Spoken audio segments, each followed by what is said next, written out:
మా నానమ్మ చాలా మంచిది. తనకేం కాకుండా చూడు. తనకు కావాల్సిన బ్లడ్ దొరికేలా చూడు స్వామి. రంగనాథం గారు, మన వర్కర్స్లో ఏబీ నెగిటివ్ గ్రూప్ ఎవరికైనా ఉందేమో ఒకసారి ఎంక్వైరీ చేయండి. ఆ బ్లడ్ గ్రూప్ ఉన్న వాళ్ళు ఎవరైనా దొరికితే వెంటనే నాకు కాల్ చేయండి. అలాగే మీకు తెలిసిన వాళ్ళందరినీ ఎంక్వైరీ చేయండి. టైం లేదండి, ప్లీజ్. కోదండరామయ్య గారు.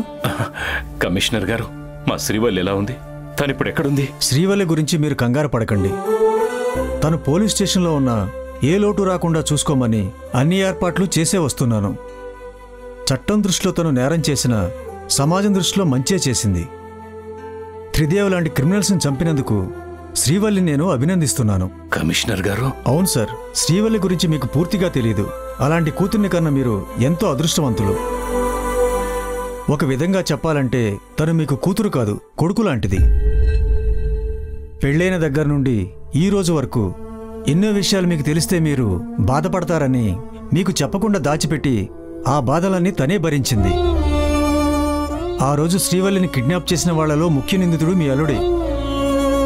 మీరు పోలీస్ స్టేషన్కి రాకముందే శ్రీవల్లి నా దగ్గరకొచ్చి ఈ విషయం మా నాన్నగారికి తెలియనివ్వకండి, ఆయనకి తెలిస్తే తట్టుకోలేడని రిక్వెస్ట్ చేసింది.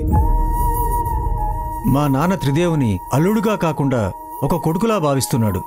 ఈ టైంలో త్రిదేవ్ ఇంత నీచుడని తెలిస్తే నా జీవితం నాశనం అయిపోతుందని ఆయన కుమిలిపోతాడు. టైం వచ్చినప్పుడు నేనే ఆయనకి చెప్తాను, మీరు మాత్రం ఆ విషయం చెప్పొద్దని నన్ను బ్రతిమాలింది సార్. శ్రీవల్లిని కిడ్నాప్ చేశాక త్రిదేవుని తిట్టి నేను వార్నింగ్ ఇచ్చి వదిలేశాను. అయినా వాళ్ళలో మార్పు రాలేదు. తర్వాత కూడా శ్రీవల్లి పట్ల ఇంత దారుణానికి పాల్పడ్డాడని తెలుసుకుని నేను చాలా ఫీల్ అయ్యాను. అసలు ఆ రోజు నేను త్రిదేవుని అరెస్ట్ చేయకుండా వదిలిపెట్టి చాలా తప్పు చేశానని అనిపించింది. ఇప్పుడు కూడా శ్రీవల్లి తనకు శిక్ష పడుతుందని, తను జైలు పాలవుతుందని భయపడ్డం లేదు. ఓ తండ్రిగా మీరు తనని అర్థం చేసుకోలేదని బాధపడుతుంది. ఇప్పటికైనా మీరు శ్రీవల్లిని అర్థం చేసుకుంటే తను చాలా సంతోషిస్తుంది. లేదు కమిషనర్ గారు, శ్రీవల్లి మా ఇంటి దేవత. తనను అర్థం చేసుకోకుండా నేనే తప్పు చేశాను. నా కూతురు మాట వినకుండా, తనను నమ్మకుండా నేను చాలా పెద్ద తప్పు చేశాను. అందుకే ఇప్పుడు పశ్చాత్తాపడుతున్నాను.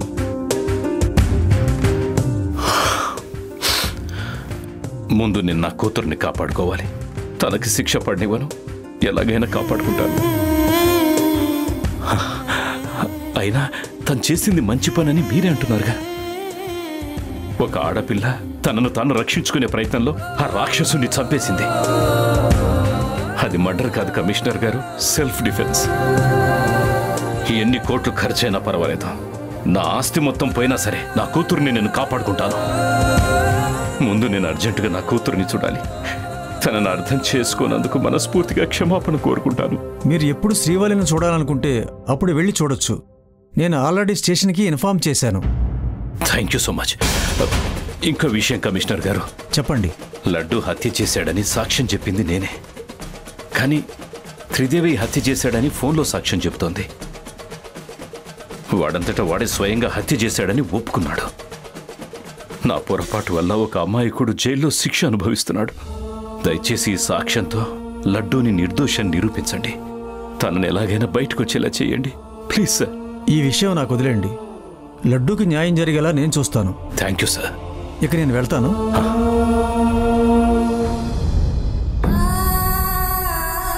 అమ్మా శ్రీవల్లి, అహంకారంతో నువ్వు ఈ తండ్రితో వాదించావని నిన్ను అపార్థం చేసుకుని నిన్నెంతగానో బాధ పెట్టాను. కానీ నిజానికి అహంకారంతో ప్రవర్తించింది నేనమ్మా. శ్రీవల్లి, నన్ను క్షమించు.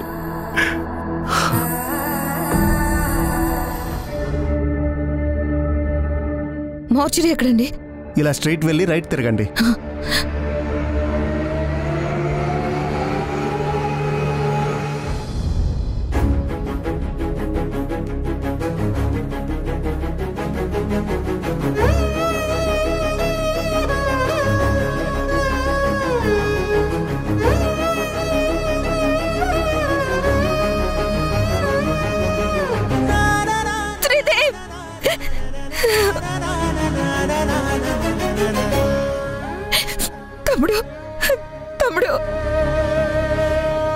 నువ్వు కూడా నన్ను వదిలిపెట్టి వెళ్ళిపోయావారా?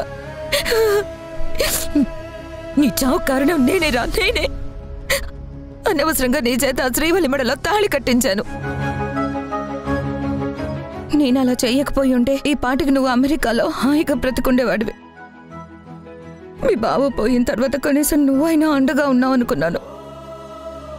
ఇప్పుడు నువ్వు కూడా ఈ అక్కకి దూరం అయిపోయావా తమ్ముడు?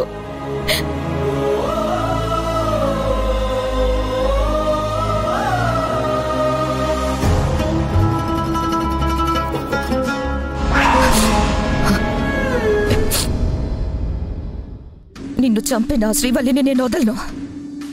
శ్రీవల్లినే కాదు, ఆ కుటుంబంలో ఎవరిని వదిలిపెట్టను.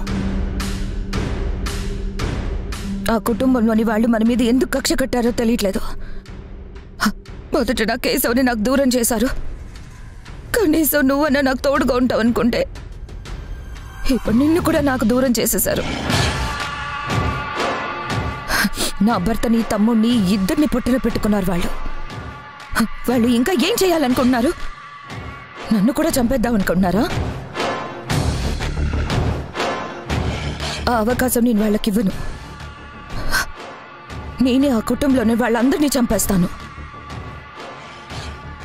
రే తమ్ముడు, ఇన్ని రోజులు ఆ శ్రీవల్లి నిన్ను ఎంత ఇబ్బంది పెట్టిందో అందుకు 100 రెట్లు నేను దానికి నరకం చూపిస్తాను. పెళ్ళైన దగ్గర నుంచి నిన్ను ఏ రోజు అది మనిషిగా చూడలేదు. దాని చేతిలో ఉన్న అధికారం నీకు దక్కిందని కక్ష కట్టి అది నిన్ను చంపించింది. అందుకు ప్రతీకారం తీర్చుకొని తీరుతాను. అసలు వాళ్ళ కుటుంబంలో ఒక సంతోషం అనే పదవి లేకుండా చేస్తాను. 1 by 1 10 రోజులకు ఒకరు చొప్పున అందరినీ నీ దగ్గరకు పంపిస్తాను. ఇక లేట్ చెయ్యను. అవకాశం కోసం ఎదురు చూడను. వాళ్ళు నేను తేల్చుకోవాల్సిందే. తమ్ముడు త్రిదేవ్, నిన్ను నేను కాపాడుకోలేకపోయాను రా. I'm sorry. కానీ నేను నీ డెడ్ బాడీ మీద ప్రమాణం చేసి చెప్తున్నాను, ఆ కుటుంబంలో ఉన్న వాళ్ళందరినీ చిన్న పెద్ద అనే తేడా లేకుండా సర్వనాశనం చేస్తాను. ఇదే నా ప్రతిజ్ఞ.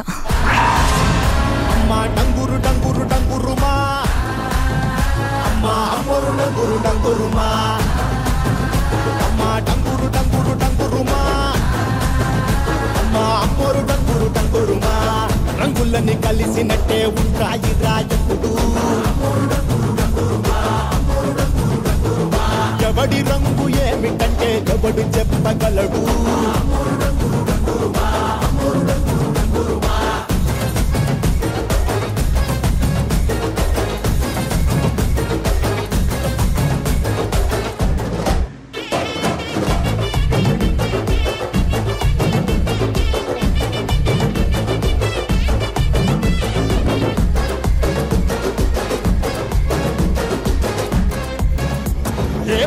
పచ్చని ఊరు మీద పడినది పాడు కన్ను అదని చిచ్చే పెట్టి పోతాదే. తెల్లటి గోడ మీద ఎర్రటి అక్షరాలు వెన్నులో వన్నుకు